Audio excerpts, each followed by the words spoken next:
పచ్చి మామిడికాయతో juice ready అయిపోయింది. ఇలా చేస్తే టేస్ట్ కూడా చాలా బావుంటుంది. టేస్టే కాదండి, మన ఒంటికి చల్లదనాన్ని ఇస్తుంది, వేడిని పారదోలుతుంది. మరి మామిడి పండుతోనే కాదు, ఇలా పచ్చి మామిడికాయతో కూడా జ్యూస్ తయారు చేసుకోవచ్చు. చాలా టేస్టీగా ఉంటుంది. పుల్ల పుల్లగా, తియ్య తియ్యగా చాలా బావుంటుంది. మరి ఇలా చేసి ఐస్ క్యూబ్ వేసి గానీ, లేదా ఫ్రిడ్జ్‌లో పెట్టి గానీ, మధ్యాహ్నం అప్పుడు అందించండి చల్లగా. మరి ఈ చల్లని ఈ జ్యూస్‌కి కావాల్సినవి ఇప్పుడు చూసేద్దాం.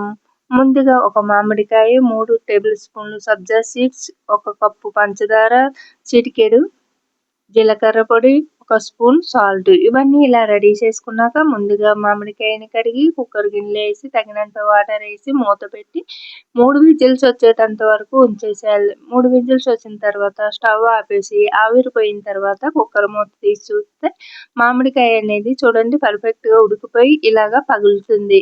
ఇలా పగిలిన ఈ మామిడికాయని చల్లారిన తర్వాత ఒక ప్లేట్‌లోకి తీసుకొని ఇలాగా పైనున్న తొక్కని తీసేసుకోవాలి. చూడండి ఉడికిందని చూసానుగా, మనం ఇలా పట్టుకుంటే చాలు మామిడికాయ పైనున్న తొక్క అనేది ఊడిపోతుంది. ఇప్పుడు ఒక చాకు తీసుకొని ఇలాగా కట్ చేసుకోవాలి. ఇలాగ గుజ్జుని మొత్తం కట్ చేసుకొని ఒక ప్లేట్‌లోకి తీసేసుకోవాలి.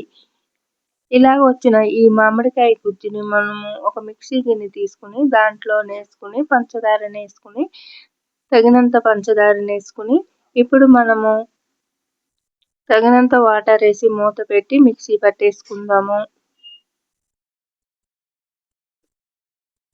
చూడండి ఇలాగా సాల్ట్ ఏసేసుకొని మూత పెట్టేసి మిక్సీ పట్టేసుకుందాము. ఇలా ఒక్కసారి ఒక్క నిమిషము మిక్సీ పట్టుకున్న ఈ గుజ్జుని ఇప్పుడు మనము మిక్సీ ఆపేసుకొని మూత తీసి ఈ గుజ్జుని మరొక గిన్నెలోకి ఏసేసుకోవాలి. ఇప్పుడు దీంట్లోకి తగినంత వాటర్ ఏసుకోవాలి. మనం ఈ జ్యూస్ తయారు చేస్తున్న ముందేనే సబ్జా గింజల్ని వాటర్ ఏసి నానబెట్టుకోవాలి. ఈ నానిన సబ్జా సీడ్స్‌ని కూడా ఇందులో ఏసేసి చిటికెడు జీలకర్ర పొడిని కూడా ఏసి బాగా కలుపుకొని తగినంత వాటర్ ఏసుకోవాలి. మీకు ఎంత మోతాదులో కావాలో జ్యూస్‌కి సరిపడా ఏసుకుంటే కలుపుకొని మొత్తం కలిపిన తర్వాత జ్యూస్ అయితే ఇలా రెడీ అయిపోయింది. చూడండి పుల్లగా, తియ్యగా ఉంటుంది ఈ జ్యూసు.